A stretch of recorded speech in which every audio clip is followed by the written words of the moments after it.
আসসালামু আলাইকুম প্রিয় দর্শক শ্রোতা, কেমন আছেন? আলহামদুলিল্লাহ, আল্লাহর মেহেরবানিতে আমরা অনেক ভালো আছি। আমাদের আলুর গাছে দেখেন, এই যে আলুর গাছ কিছুদিন আগে আপনাদেরকে দেখাইছিলাম যে আসলে আলুর গাছে এই বছরে আলুতে লাভ হবে কি লস হবে এটা বলা আসলে অসম্ভব। যাই হোক, আলুর এই সাইড দিয়ে অর্থাৎ দেখেন আবাদের জমি আছে ধানের, এই জমির সাইড দিয়ে একটু করে পানি গেছে।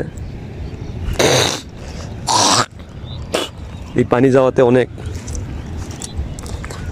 আলুর সমস্যা হতে পারে, কারণ সাইড দিয়ে এই পানিগুলো তুলে দিতে হবে।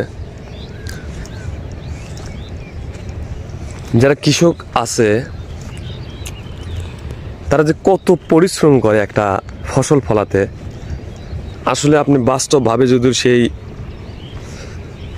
কাজের সাথে জড়িত না থাকেন তাহলে আসলে বুঝতে পারবেন না যে আসলে পরিশ্রমটা কতটুকু। এই আলুতে যতটুকু আমি পরিশ্রম করেছি হিউজ পরিমাণ খরচ তো আছেই। খরচ ডাজেন্ট ম্যাটার, কোনো ব্যাপার না, কারণ খরচ থাকতেই হবে। খরচ যদি না থাকে তাহলে আপনি এখান থেকে লাভবান হতে পারবেন না। এখন এই খরচের পাশাপাশি আপনাকে পরিদর্শন করতে হবে, প্রত্যেক দিন পরিদর্শন করতে। যদিও প্রত্যেক দিন না পারেন তাহলে সপ্তাহে 2 দিন আবহাওয়া আপনাকে যে কোনো আবাদ, আপনি যে আবাদই করেন সপ্তাহে 2 দিন আপনাকে আসতে হবে। এই আলুতে আমার 27,000 টাকা খরচ হয়েছে। এর আগে ভিডিওতে বলেছিলাম যে 25,000 টাকা তখন পর্যন্ত। পরবর্তীতে আমার খালি মেডিসিন খরচ হয়েছে, আর অন্য কোনো খরচ হয়নি। অর্থাৎ 25,000 আর 2,000 27,000 টাকা আমার খরচ হয়েছে।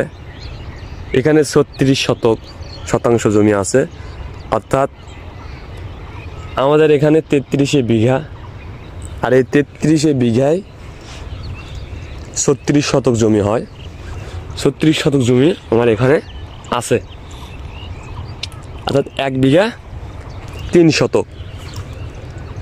যাই হোক, এই 1 বিঘা 3 শতক থেকে আমরা কত টাকা লস করি এবং লাভ করি এটা আপনাদেরকে প্রত্যক্ষ দেখাবো।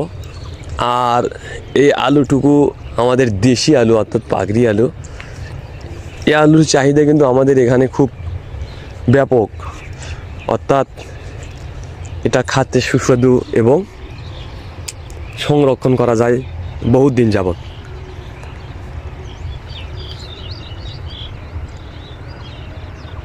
যে আমি আমার জীবনের দৈনন্দিন যে কাজগুলো করে থাকি এগুলোই আমার বৈশাখী কৃষি ইউটিউব চ্যানেলে আপলোড করে থাকি।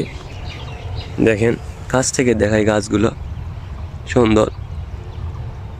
গত পরশুদিন আমি এখানে ওষুধ দিয়েছি, অর্থাৎ আলুর প্রজেক্ট সম্পর্কে আমার ধারণা খুব কম,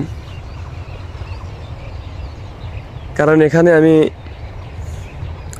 ম্যানকোজেব আর মেটালাক্সিন এই গ্রুপের ওষুধ আর এর সাথে কাটুই পোকার ওষুধ অর্থাৎ সিতারা অর্থাৎ ক্লোরোপাইরিফস আর সাইপারমেথ্রিন গ্রুপের ওষুধ প্রয়োগ করেছিলাম। এক ভাই বলল যে আসলে আলুতে নাকি সিতারা দেওয়া হয় না, এই ক্লোরোপাইরিফস আর সাইপারমেথ্রিন দেওয়া হয় না। আমি অবশ্য ওইরকমভাবে নলেজে নিইনি, কারণ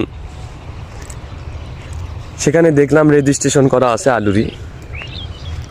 সে বলতেছে সিতারা দিলে নাকি সমস্যা হয়।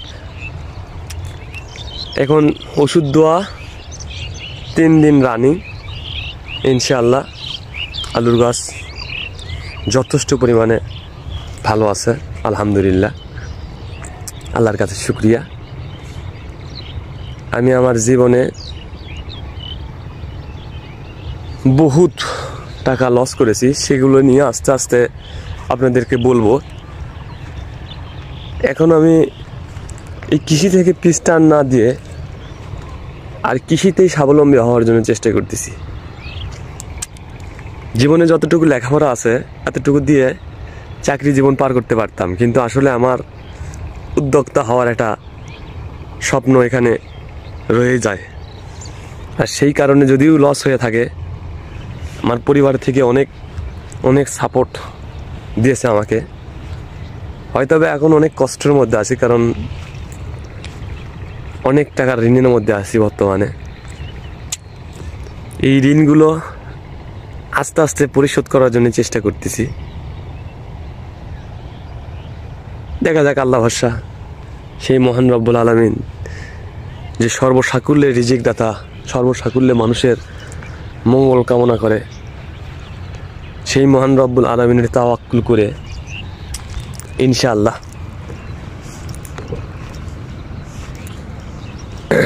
আল্লাহ মানুষকে নৈরাশ করে না, আর আমরাও সেই নৈরাশ থেকে হতাশাগ্রস্ত হব না ইনশাআল্লাহ। যদি আল্লাহর উপর তাওয়াক্কুল করা হয়, আল্লাহ আমাদেরকে সেই ফলাফল দিবেই। এই যে দেখুন, এখন আলুর দাম বর্তমানে অনেক কম। সেই ক্ষেত্রে সবাই বলতেছে যে আসলে আলুতে লসের সংখ্যা বেশি হতে পারে। আসলে ভাই, লাভ লস আলাদা হিসাব, লাভ লসের সিস্টেমটা আলাদা। যদিও বা আমরা এই কথাগুলো কেন বলছি বা কী জন্যে বলছি, এগুলো অনেক ভাই বেরাদাররা আমাদেরকে বলতে পারেন। দেখেন, আমি আমার ইউটিউব চ্যানেলে আমার দৈনন্দিন জীবনের কাজকর্ম এবং আমি যেগুলো কাজ করে থাকি, যেগুলো কাজের সাথে জড়িত আছি, সেগুলোর ভিডিওই আপলোড করে থাকি। এখান থেকে লাভ লস এবং ভালো মন্দ সব কিছুই যে করা যায়, সেটার প্রুফ আপনাদেরকে দেওয়ার চেষ্টা করে থাকি। যে কোনো প্রুফ অথেন্টিক যদি হয়, তাহলে অবশ্যই আপনারা বুঝবেন।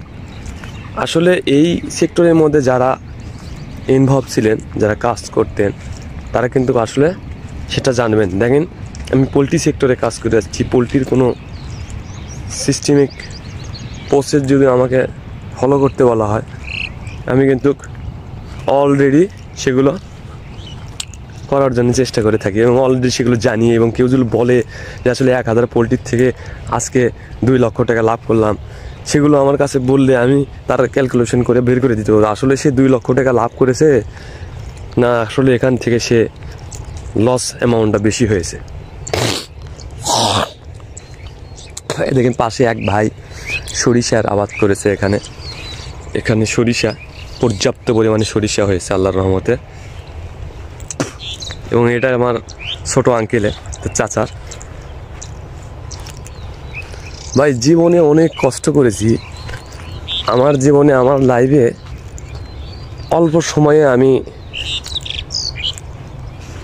অনেক টাকা রোজগার করেছিলাম, উপার্জন করেছিলাম, কিন্তু ম্যানেজমেন্ট ব্যবস্থাটা ভালো ছিল না। অর্থাৎ আমি যে কাজ করতাম, সেখান থেকে টাকা যে ইনকাম করতাম, সেটার ম্যানেজমেন্ট ব্যবস্থা ভালো ছিল না। অর্থাৎ আমি যে টাকাটা ইনভেস্ট করব কোনো জায়গায়, সেটার মানে গাইডলাইন দেওয়ার মতন কোনো লোক আমার সাথে ছিল না। আমার বাবা কিন্তু কৃষক মানুষ, অর্থাৎ বলা যায় যে বহুত আগে থেকেই কৃষি কাজ করে, লেখাপড়া হয়তো করেনি। কারণ বাবা অর্থাৎ আমার দাদা অল্প বয়সে মারা যাওয়ার কারণে আমার বাবাকে প্রচুর হ্যাসেল পোহাতে হয়েছে। যাই হোক, আল্লাহর কাছে অনেক শুকরিয়া যে আমাদের পরিবারের, অর্থাৎ 6 সদস্য বিশিষ্ট একটি পরিবার, অর্থাৎ 4 জন আমরা ভাই বোন আর বাবা আর মা। এই 6 জনের মধ্যে আমার বাবা প্রচুর পরিশ্রম করে আমাদেরকে শিক্ষা দিয়েছে, ভালো একটা প্রতিষ্ঠিত শিক্ষা দিয়েছে, যে শিক্ষার মাধ্যমে আমরা আমাদের জীবনকে অতিবাহিত করতে পারবো। কিন্তু আমার ছোট থেকেই একটা বড় ধরনের যে বিজনেসম্যান, অর্থাৎ বিজনেস করার জন্য আমার চেষ্টা। আমি যখন ক্লাস 8-এ লেখাপড়া করি, তখন থেকে আমার বিজনেসের প্রতি খুব ঝোঁক। আর বিজনেস করাটাই আমার চেষ্টা তখন থেকে আমি করি এবং সাফল্য অর্জন করেছিলাম। কিন্তু হঠাৎ করে 2021-এর অর্থাৎ 20-21 করোনার মধ্যে আমার একটা প্রজেক্ট লস হয়। সেখানে প্রায় হিউজ অ্যামাউন্ট অর্থাৎ 25 থেকে 27 লক্ষ টাকার একটা অ্যামাউন্ট আমার ওখানে লস হয়। তখন আমার পরিবার ভেঙে পড়ে এবং তখন থেকে আমি ঋণের মধ্যে। আরও কথা হবে, ভালো থাকুন, সুস্থ থাকুন নেক্সট কোনো ভিডিওতে। আল্লাহ হাফেজ।